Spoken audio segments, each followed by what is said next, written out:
बिस्मिल्लाहिर्रहमानिर्रहीम। अस्सलाम वालेकुम। उम्मीद करता हूँ आप सब खैरियत से होंगे। आज हम आईकॉम पार्ट 1 इकनॉमिक्स का लेक्चर 6 स्टार्ट करने जा रहे हैं, जो हमारा डिमांड और लॉ ऑफ डिमांड से मुतालिक होगा। ये हमारा दूसरा टॉपिक डिमांड और एंड सप्लाई का पहला लेक्चर है।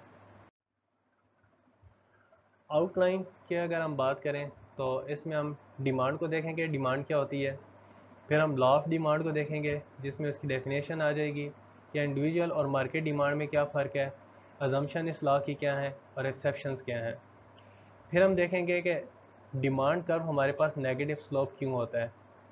फिर हम चेंज इन डिमांड में मूवमेंट अलोंग कर्व देख लेंगे और शिफ्ट इन डिमांड कर्व देख लेंगे, और फिर देखेंगे काजेज़ क्या होते हैं राइज और फॉल के डिमांड में। लॉ ऑफ डिमांड में सबसे पहले हम ये देखते हैं कि डिमांड होती क्या है। बेसिकली डिमांड बेसिकली कम्बिनेशन है दो चीज़ों का, एक विलिंगनेस और दूसरा अफोर्डेबिलिटी। जब भी कोई कंज्यूमर कोई चीज़ ख़रीदने के लिए विलिंग भी हो और उसको अफोर्ड भी कर सकता हो, तो वो उसकी डिमांड बन जाती है। फॉर एग्ज़ाम्पल, आप जा रहे हैं, आपके पास 300 रुपये हैं और आपको भूख लगी हुई है। आपको ये पता है कि एक चावल की प्लेट 100 रुपये की आती है, यानी आप उस चावल की प्लेट को अफोर्ड कर सकते हैं और आप विलिंग भी हैं क्योंकि आपको भूख लगी हुई है, तो ये आपकी डिमांड बन गई है वो चावल की प्लेट। अब अगर रास्ते में एक बंदा आपको मिल जाता है, वो कहता है ये नमक का पैकेट मेरे से ले लें, सिर्फ 10 रुपए का है। आप अफोर्ड तो उसे कर सकते हैं, लेकिन आपको भूख लगी है, आपको खाना चाहिए, आपको नमक नहीं चाहिए, आपकी विलिंगनेस नहीं है। या इसका ऑपोजिट केस सिनेरियो ये ले लेते हैं कि आप जाके बैठ के होटल पे, आपने देखा वहाँ चिकन कढ़ाई बन रही है जिसकी कीमत 500 रुपये है। आप चावल की जगह चिकन कढ़ाई खाना चाहते हैं। आपकी विलिंगनेस तो है, लेकिन आप उसे अफोर्ड नहीं कर सकते क्योंकि आपके पास 300 रुपये और कढ़ाई 500 रुपये की है। तो जब अफोर्डेबिलिटी और विलिंगनेस ये दोनों मिल जाती हैं, तो तब हमारे पास डिमांड बनती है। अब हम देख लेते हैं लॉ ऑफ डिमांड क्या है। लॉ ऑफ डिमांड ये कहता है कि किसी चीज़ की भी कीमत ऊपर होती है या नीचे होती है, तो क्वांटिटी डिमांडेड, यानी हम किसी चीज़ की कितनी क्वांटिटी डिमांड कर रहे हैं, वो उसके इन्वर्सली प्रोपोर्शनल वेरी करती है। यानी अगर प्राइस ऊपर हो रही है तो हम उस चीज़ की डिमांड कम करेंगे, और अगर उस चीज़ की प्राइस कम हो रही है तो हम उस चीज़ की डिमांड ज़्यादा करेंगे। फॉर एग्ज़ाम्पल, आप घर से निकलते हैं, आपको पता है आलू की कीमत 100 रुपये है। जब आप बाज़ार में जाते हैं, आलू 200 के हुए होते हैं। अगर आपने 5 किलो आलू लेने थे, तो उसकी ज़्यादा कीमत को देख के आप डिमांड उसकी कम कर देंगे, प्राइस इंक्रीज़ होगी, 100 से 200 होगी, आपने उसकी डिमांड कम कर दी, आपने 5 किलो की जगह 3 किलो ले लिए। या अगर आप बाज़ार में जाते हैं, आपको पता है 100 रुपये आलू थे, अब वो 50 रुपये के हो गए, उसकी प्राइस कम होगी। अब आप क्या करेंगे? अब मुमकिन है आप 1-2 किलो और फालतू ले लें, तो प्राइस उसकी कम हुई तो उसकी डिमांड इंक्रीज़ हो गई। ये हमारे पास लॉ ऑफ डिमांड है। अब हमारे पास दो डिमांड आ जाती हैं, एक इंडिविजुअल डिमांड आ जाती है और दूसरी मार्केट डिमांड आ जाती है। इंडिविजुअल डिमांड क्या है? ये जो जिक्र किया है, आप आलू लेने जाते हैं और प्राइस को देखते हो आप अपना डिसीजन लेते हैं, ये आपके पास इंडिविजुअल डिमांड आ जाती है। अब मार्केट में सिर्फ एक आप इंडिविजुअल तो है नहीं, सिर्फ आपने आलू लेने नहीं है, बहुत से लोग हैं जिन्होंने आलू लेने होंगे। जब उन मैनी इंडिविजुअल को हम मिलाते हैं या एग्रीगेट लेवल पे देखते हैं, तो वो हमारे पास मार्केट डिमांड आ जाती है। एक इंडिविजुअल डिमांड, दूसरे हमारे पास एग्रीगेट डिमांड आ जाती है, जिसे हम मार्केट डिमांड कहते हैं। अब हम ग्राफिकली इन दोनों को देख लेते हैं। ये आपके पास इंडिविजुअल डिमांड आ गई, जिसमें प्राइस आपके पास 10 थी, आपने उस चीज़ की एक डिमांड की, प्राइस कम हो गई 8 होगी, आपने डिमांड ज़्यादा कर दी, प्राइस कम होती गई, आप उसी चीज़ की डिमांड को इंक्रीज़ करते गए, क्योंकि आपको वो चीज़ सस्ती मिल रही है तो आप उस चीज़ को ज़्यादा ख़रीदना पसंद करेंगे। ये हमारे पास इसका एक इन्वर्स रिलेशनशिप बन गया।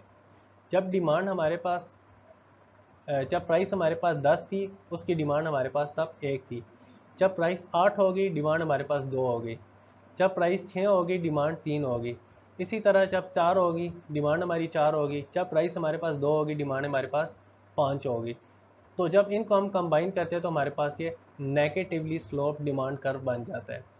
अब हम मार्केट डिमांड की तरफ अगर हम देखें, तो हमारे पास एक इंडिविजुअल तो है नहीं। फॉर एग्जांपल, हम फ़र्ज़ करते हैं हमारे पास 3 इंडिविजुअल हैं, ए, बी और सी। जब प्राइस 8 रुपये थी, तब ए ने 1 किलो डिमांड किया, बी ने 2 किलो डिमांड किया और सी को ये प्राइस ज़्यादा लग रही थी, उसने कोई डिमांड ना की। तो टोटल हमारे पास ए, बी और सी दोनों का मिला के 3 डिमांड बन गई।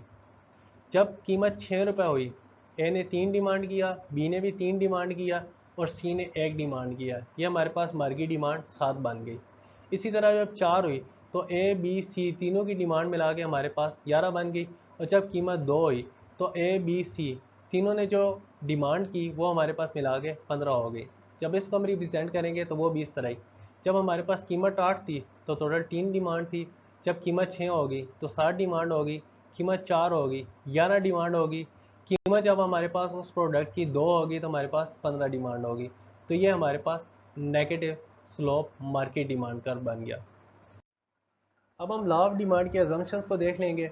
पहली अजम्पशन हमारे पास ये है कि कंज्यूमर की इनकम के अंदर कोई चेंज ना आए। फॉर एग्जांपल अगर कंज्यूमर की इनकम इंक्रीज़ कर जाती है तो मुमकिन है कि वही प्रोडक्ट जिसकी कीमत के अंदर कोई फ़र्क ना आया हो, कंज्यूमर अपनी इंक्रीज्ड इनकम के साथ उसकी ज़्यादा क्वांटिटी डिमांड करने लग पड़े। दूसरा ये कि कंज्यूमर के टेस्ट के अंदर चेंज नहीं आना चाहिए।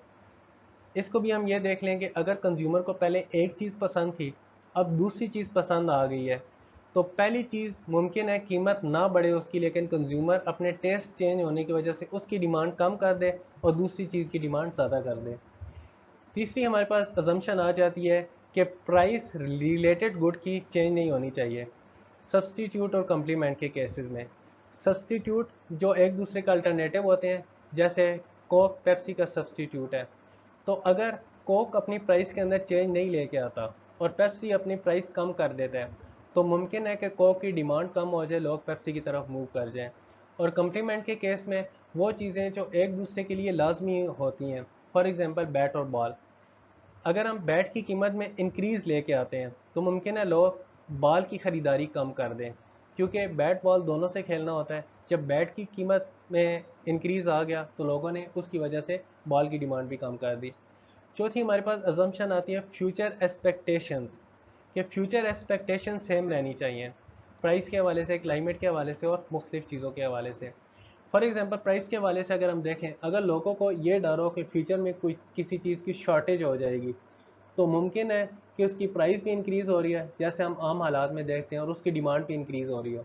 या क्लाइमेट के हवाले से हम देखें तो अगर फ्यूचर एक्सपेक्टेशन ये है कि आगे सर्दियाँ हो जाएंगी तो मुमकिन है कि जैकेटों और स्वेटरों की कीमतों में चेंज ना आए, लेकिन लोग उसकी वजह से जैकेटों और स्वेटरों की डिमांड ज़्यादा कर दें क्लाइमेट चेंज के फ्यूचर एक्सपेक्टेशन की वजह से।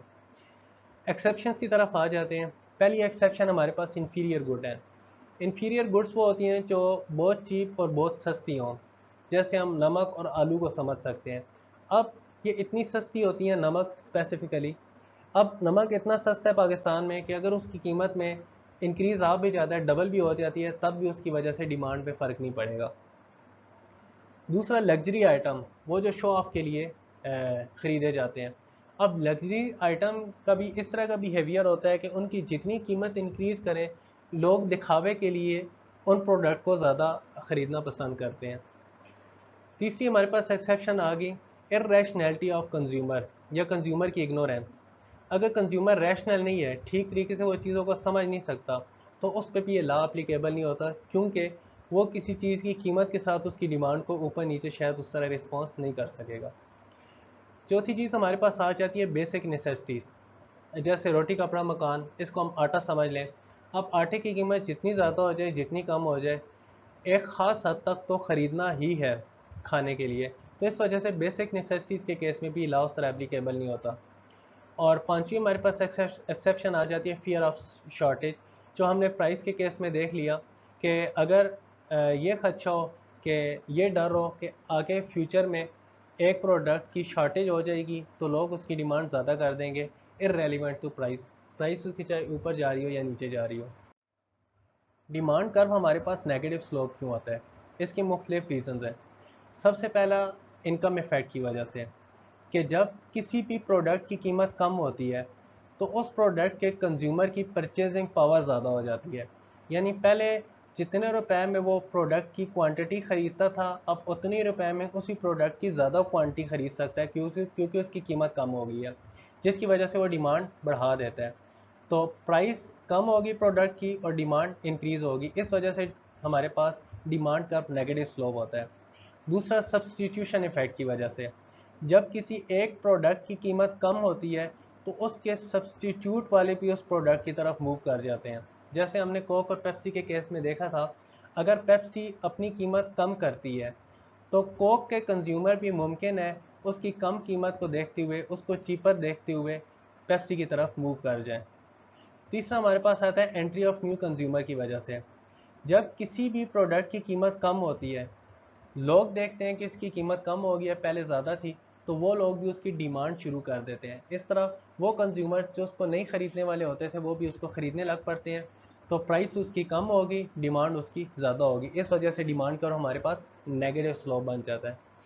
चौथा हमारे पास law of diminishing marginal utility की वजह से। जैसे हमने देखा था, जैसे जैसे हम एक्स्ट्रा यूनिट कंज्यूम करते जाते हैं वैसे वैसे मार्जिनल यूटिलिटी कम हो जाती है, होती जाती है, हम उसकी डिमांड कम करते जाते हैं।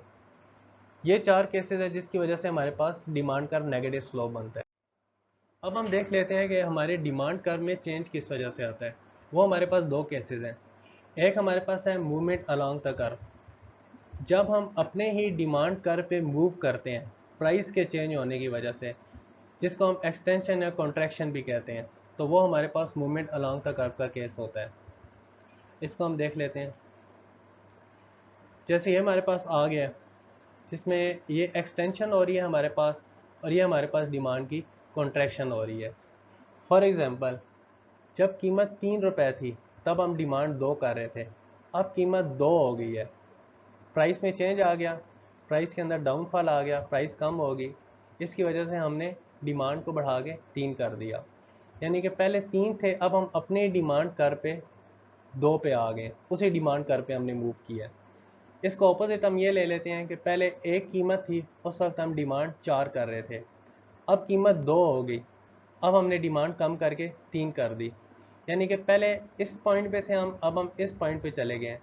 ये एक्सटेंशन का केस है, लेकिन हम अपनी डिमांड कर पे हमने मूव किए। ये कॉन्ट्रैक्शन का केस है, सॉरी, हमने अपनी डिमांड कर पे मूव किया।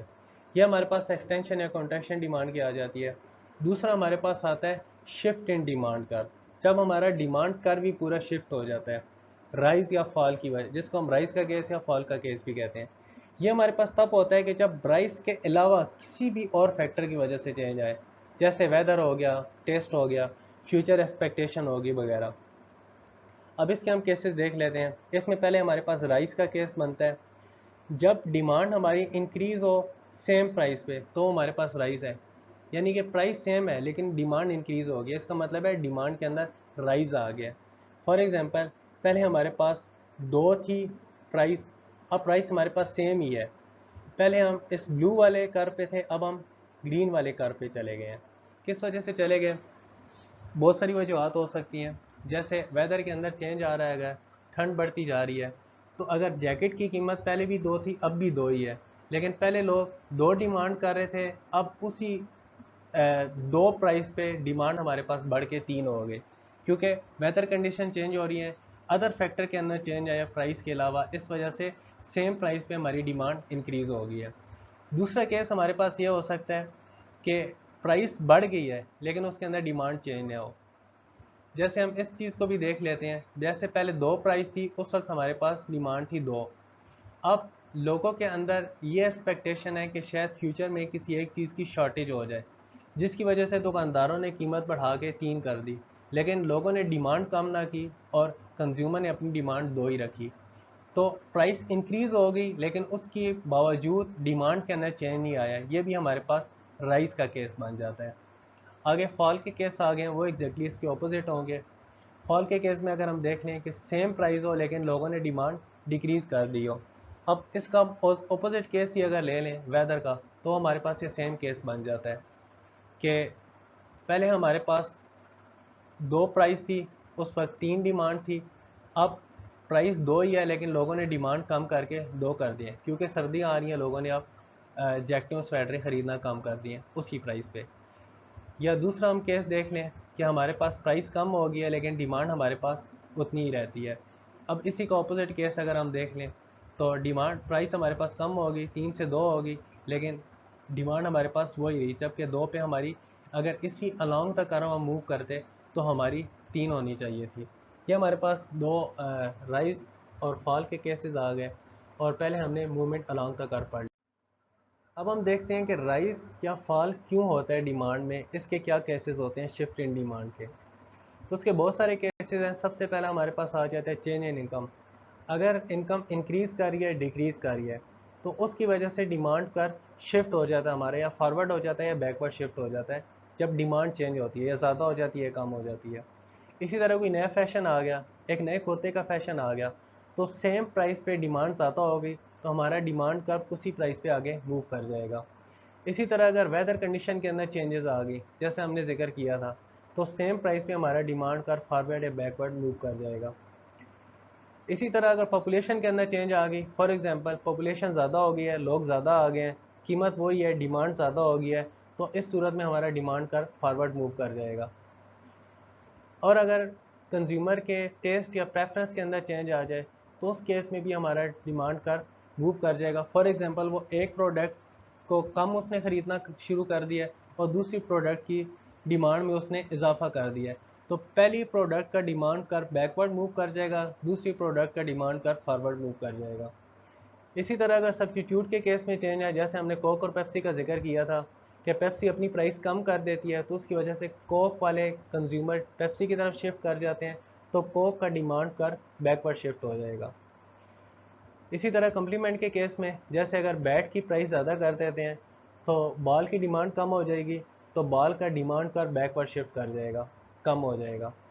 इसी तरह अगर डिस्कवरी ऑफ सब्स्टिट्यूट हो जाए, तो उस केस में भी जैसे गोरमे आ गई है पेप्सी और कोक के होते हुए, तो इस केस में कोक और पेप्सी के कुछ कंज्यूमर टूट के गोरमे की तरफ आएंगे, तो कोक और पेप्सी दोनों का डिमांड कर बैकवर्ड शिफ्ट कर जाएगा।